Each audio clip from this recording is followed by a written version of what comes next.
दोस्तों इस वीडियो में सीटेट जुलाई 2023 से संबंधित कुछ महत्वपूर्ण बात हम लोग करने वाले हैं। जैसा कि मैंने आपको लास्ट वीडियो में बताया था कि सीटेट को हमने ईमेल किया था एंड गुड लक की हमने ईमेल का रिस्पांस भी पाया सीटेट से। मैंने पूछा था कि क्या नेक्स्ट सीटेट जो है आप जुलाई में करवा रहे हैं, तो ईमेल पर उन्होंने रिप्लाई किया था कि आप जो है सीटेट के ऑफिशियल वेबसाइट को चेक करते रहिए और जैसे ही कोई नोटिफिकेशन आएगी आपको वहां पे पता चल जाएगी। ये तो एक सोर्सेस हुआ।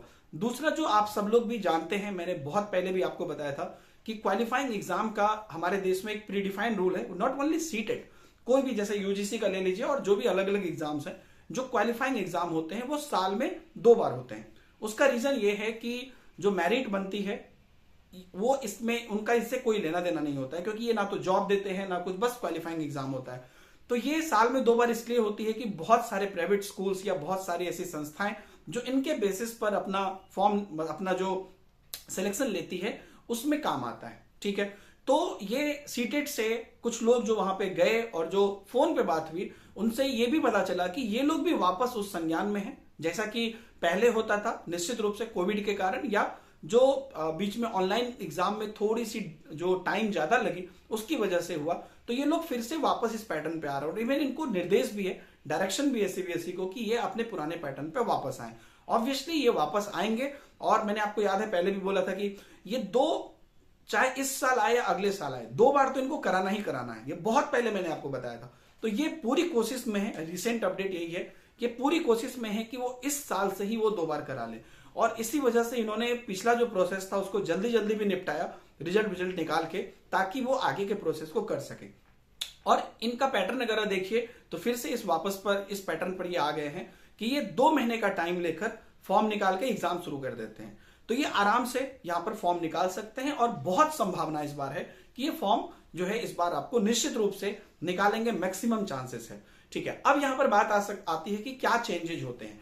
दोस्तों जो एक देखिए, ये हालांकि 100% कंफर्म तो नहीं है, लेकिन जो चीज इंटरनली पता चली है कि सीबीएसई ने जो इस बार एग्जाम कंडक्ट करवाया था, आपको ही पता है टीसीएस के थ्रू कंडक्ट करवाया था, उसमें कुछ प्रॉब्लम हुई है। प्रॉब्लम जो नॉट अटेम्प्टेड वाला केस था और कुछ अनियमितताएं भी हुई। आपको याद होगा कि कई जगह पे सेंटर को से कुछ स्टूडेंट ने वहां पे चीटिंग हुई, कुछ पैसे देकर रिमोट कंट्रोल से, एनी डेस्क से हुई। तो इन सभी चीजों पर सीबीएसई काम कर रही है कि इस बार कैसे इसको ज्यादा सिक्योर किया जाए। पहला चीज तो सर्वर इश्यूज जो बहुत बड़ा प्रॉब्लम है।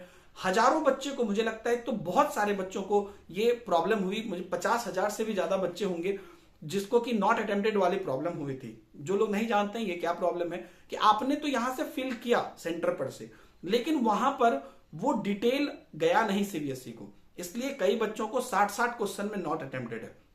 इसमें बच्चे की कोई गलती नहीं है। गलती कहां पर है कि वो जो जिस संस्थान पर, जिस इंस्टीट्यूट पे ये एग्जाम हुआ, वहां पे जो सर्वर है या जो नेटवर्क कनेक्शन है उसकी प्रॉब्लम की वजह से। तो इसको इस बार सीबीएसई रेक्टिफाई नहीं कर पाई। अगर आप लोग कोई मेरे पुराने स्टूडेंट हो, आपको याद होगा नॉट अटेम्प्टेड जब हुआ था तो हमने काफी कोशिश की थी।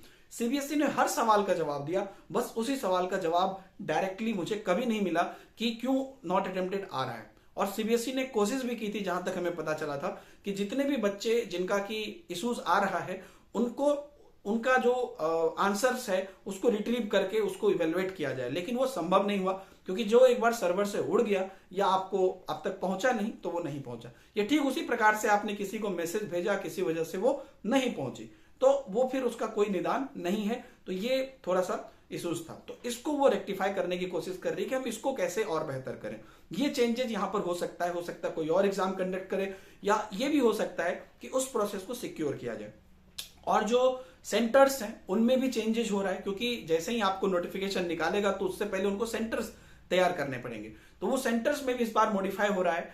हो सकता है कि किसी बड़े स्कूल में हो जाए, या बहुत सारे चेंजेस हो सकते हैं जिससे कि वो सिक्योर हो। और ये भी प्लान हो सकता है कि हर सेंटर पर कुछ ऐसे सीबीएसई के या ऑफिशियल लोग मौजूद रहें जिससे कि कोई प्रॉब्लम ना हो, क्योंकि बहुत सारा चीटिंग का मामला भी इस बार सामने में आया अलग अलग जगह से। तो ये आपको चेंजेस हो सकते हैं। और मोस्टली आप ये मान लीजिए कि इन सभी चीजों को ये लोग कर रहे हैं कवर, क्योंकि ये सब चीजें बाहर नहीं आ सकती है ना, इन सब चीजों का इंटरनली वहां पर काम होता है। दूसरी चीज है कि जुलाई में मोस्टली आप कंफर्म रखिए कि हो सकता है, और कहीं ना कहीं ये लोग भी लगे हुए हैं। वही बात है ना, अगर नहीं होता है तो कुछ ना कुछ ऐसी प्रॉब्लम रह गई जिस वजह से नहीं हुआ। जैसे होता है ना कि सब लोग चाह रहे हैं, कोई घर में भी होता है, सब लोग चाह रहे हैं किसी काम को करना, लेकिन नहीं हुआ तो वो कुछ ऐसी प्रॉब्लम ही हो गई जो नहीं हुआ। तो यहाँ पर इसमें से किसी की कोई ऐसी मंशा नहीं है कि ना हो, सबकी मंशा है, सीबीएसई की भी आपसे ज्यादा मंशा है कि जुलाई में सीटेट हो। और सिलेबस की हम थोड़ा सा बात कर लेते हैं। बहुत लोग सिलेबस को लेकर चिंतित हैं। देखिए, अब अगर एग्जाम होता है, परिवर्तन भी होते हैं, तो सिलेबस या एग्जाम का पैटर्न आपका वही रहेगा, वही 30 क्वेश्चन हर सब्जेक्ट में, 5 सब्जेक्ट, सब कुछ वही रहेगा। बस यही है कि जो रिसेंट चीजें हुई है ना, जैसे गवर्नमेंट के नए नए इनिशिएटिव्स हैं, उससे जुड़ी हुई जो जैसे एनईपी है, निपुण है, एफएलएन है, इन सब चीजों को थोड़ा डिटेल में आपके सिलेबस में दे दिया जा सकता है।